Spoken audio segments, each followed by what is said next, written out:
नमस्कार दोस्तों, मैं ललित शिल्पी आज आपका स्वागत करता हूँ स्टडी एनालाइज़र की प्लेटफ़ॉर्म पर।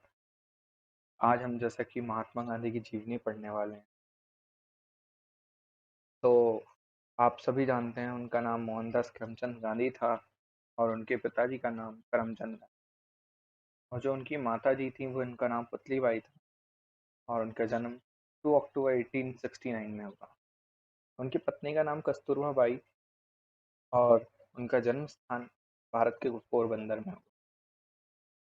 उनकी भारतीय शिक्षा बैरिस्टर के रूप में हुई और उनकी पत्नी का नाम तो कस्तूरबा गांधी था ही और उनके पुत्र जो कि 4 थे, उनका नाम हरिलाल, मणिलाल, रामदास और देवदास गांधी था।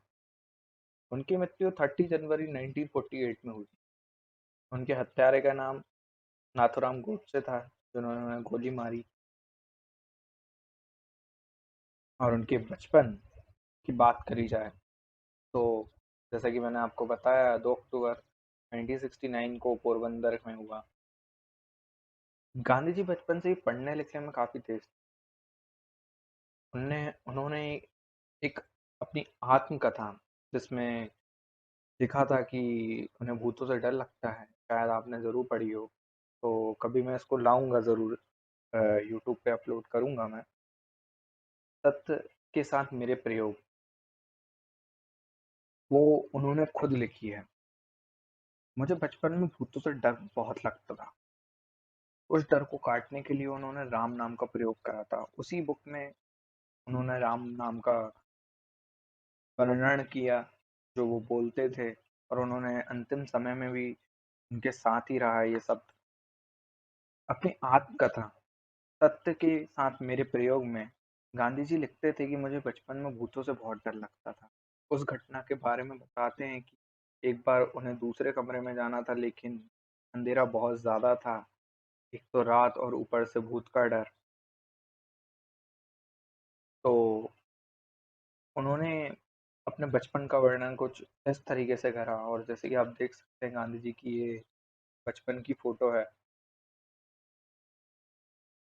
गांधी जी की शिक्षा कुछ इस प्रकार हुई कि वह पारंपरिक शिक्षा पोरबंदर में करते थे और उन्होंने जो अपनी शिक्षा थी शुरू की, उन्होंने मिडिल स्कूल तक की और उसके बाद उनके पिता राजकोट ट्रांसफर हो जाने की वजह से उन्होंने राजकोट में अपनी बची हुई पूरी शिक्षा को पूरी करी और सन 1887 में राजकोट हाई स्कूल में मैट्रिक की परीक्षा पास की और आगे की पढ़ाई के लिए भावनगर के श्यामाल दास कॉलेज से प्रवेश प्राप्त किया। घर से दूर रहने के कारण वे अपना ध्यान केंद्रित नहीं कर पा रहे थे, मतलब अस्त व्यस्त हो रहे थे। फिर वह पोरबंदर वापस लौट गए और उन्होंने 4 सितंबर 1888 को इंग्लैंड के लिए रवाना हुए। वहां पहुंचने के उन्होंने 10 दिन बाद ही लंदन के 4 कानून महाविद्यालय में एक इनर टेम्पल के दाखिल हो गए। देख सकते हैं इंग्लैंड की उनकी एक तस्वीर है बैरिस्टर के रूप में, जहाँ वह 4 कानून महाविद्यालय में थे। जैसे कि उनका विवाह कस्तूरबा बाई से हुआ था, तो महात्मा गांधी जी का विवाह बचपन में ही हो गया था, पर उनका विवाह 1883 में हुआ जब उनकी आयु जो 13 साल की थी। और उनकी आयु 13 साल की तो थी, साथ में उनकी जो पत्नी थी उनकी आयु उनसे 1 साल बड़ी, मतलब 14 साल की थी। और कस्तूरबा बाई एक अनपढ़ लड़की थी, पर उनकी शादी में महात्मा गांधी जी से हुई थी, तो उनके बाद उन्होंने कुछ पढ़ना लिखना सिखाया गांधी जी ने। और उनकी जो 4 संतान हुई, जो चारों पुत्र थे, उनका जन्म कुछ इस प्रकार से ऐसा हुआ कि हरिलाल गांधी जो 1888 में जन्मे और जो मनीलाल उनसे छोटे थे, मनीलाल गांधी जी का 1892 में हुआ। और जो उनके उनसे छोटे थे रामदास गांधी जी का 1897 में हुआ। और जो आखिरी पुत्र थे उनके देवदास गांधी जो 1900 में जन्मे। देख सकते हैं आप यहाँ पर उनकी तस्वीर है कस्तूरबा गांधी जी के साथ। गांधी जी के कई आंदोलन हैं, पर कुछ आंदोलन मैं आपको बता रहा हूँ जो 1917 और 1918 में हुए, जो कि सबसे पहला उनका आंदोलन था चंपारण सत्याग्रह, जो कि 1917 में हुआ। भारत के बिहार राज्य में ब्रिटिश जमींदार किसानों को खाद्य फसलों को उगाने नहीं देते थे और जमींदार किसानों को नील की खेती करने के लिए मजबूर करते थे और उनकी खरीद भी बहुत ही सस्ते दामों पर करते थे, जिससे किसानों को आर्थिक स्थिति में बहुत ही ज़्यादा परेशानी हो रही थी। और गांधी जी जिम्मेदारों को खिलाफ विरोध प्रदर्शन को हड़तालों का नेतृत्व किया और इस प्रकार से उन्होंने अपने किसानों की मांगों को मनाया गया ब्रिटिशों द्वारा। और जो कि दूसरा उनका सत्याग्रह 1918 में हुआ, जो जिसका नाम है खेड़ा सत्याग्रह। और ये वर्ष 1918 में गुजरात के खेड़ा में जो बाढ़ आई, जो सूखा पड़ गया, जिस कारणों से किसानों को आर्थिक स्थिति बहुत ही ज़्यादा खराब हो गई थी, जिस कारण से वह माफ़ी मांग रहे थे ब्रिटिशरों से, परंतु अंग्रेजों के द्वारा किसानों को उत्पीड़न किया जाता था और उन्हें बंदी बनाया दिया जाता था। गांधी जी के मार्गदर्शन में सरदार पटेल ने अंग्रेजों के साथ इस समस्या पर विचार विचार करा कि किसानों को नेतृत्व किया इस प्रकार, जिससे अंग्रेजों ने उनको माफ करा और जो भी बंदी बंदी थे उन्हें रिहा करवाया गया। उनका जो कि 1918 में उनके जो आंदोलन हुए और 1920 में हुए, आज मैं उन आंदोलनों की बात भी करता हूँ। तो उनका जो एक 1918 में हुआ था अहमदाबाद में जो मील मजदूर आंदोलन था, जो कि 1918 में हुआ। इस आंदोलन के मुख्य कारण मालिकों द्वारा जो उनको बोनस समाप्त कर दिया गया था और उन्हें पहले 20% बोनस दिया जा रहा था, उसको 35% बोनस की मांग की गई थी, जिसमें गांधी जी के लोकप्रियता में बहुत बढ़ोतरी हुई और जो मजदूर थे उन्हें भी जो बोनस दिया जाता 35% हुआ।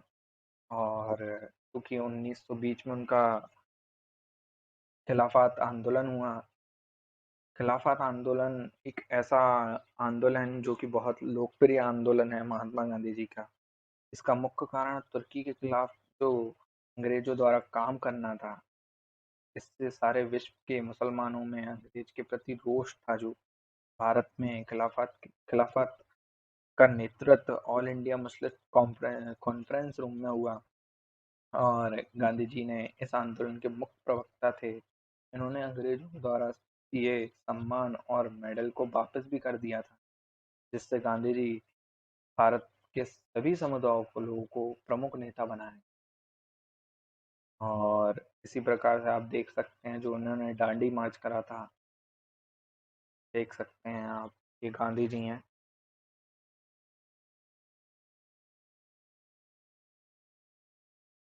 एक आंदोलन का ये भी आता है कि जो 1920 में उन्होंने असहयोग आंदोलन किया, ये भी बहुत लोकप्रिय था उनका।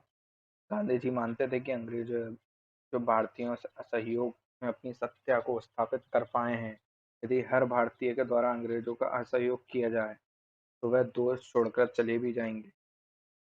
गांधी जी ने 1920 से लेकर 1922 तक असहयोग आंदोलन चलाया, जिससे वह भारत के एक लोकप्रिय नेता बन गए और उधर ही से उन्हें जाने जाने लगा महात्मा गांधी जी के रूप में।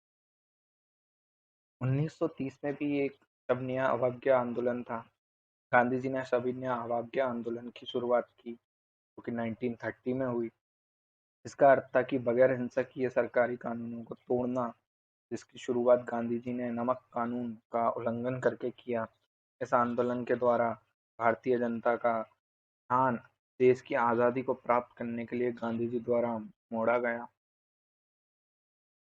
और जो कि उनका एक आखिरी आंदोलन था भारत छोड़ो आंदोलन, जो कि आप भी जानते हैं हमारे आज़ादी 1942 में मिली और गांधी जी ने ये आज़ादी अपन को दिलवाई, जो कि बहुत महत्वपूर्ण भूमिका निभाई है भारत छोड़ो आंदोलन ने। इस आंदोलन में गांधी जी ने एक नारा दिया था, करो या मरो, जिससे भारत की जनता को अंग्रेजों के प्रति बहुत ही आक्रोशित हो गई जिससे ब्रिटिश गवर्नमेंट ने भारत को आज़ाद करने का फैसला किया। और जब अपन को आज़ादी मिली, अपने देश को आज़ादी मिली, और यहाँ पर कुछ उनकी कुछ रोचक बातें हैं जो कि आपको जानने में बहुत इच्छुक होंगे। तो उनकी कुछ रोचक बातें मैं आपको बताता हूँ। गांधी जी को 2 अक्टूबर के जन्म दिवस के रूप में अपन गांधी जयंती मनाते हैं, ये तो आपको पता ही है।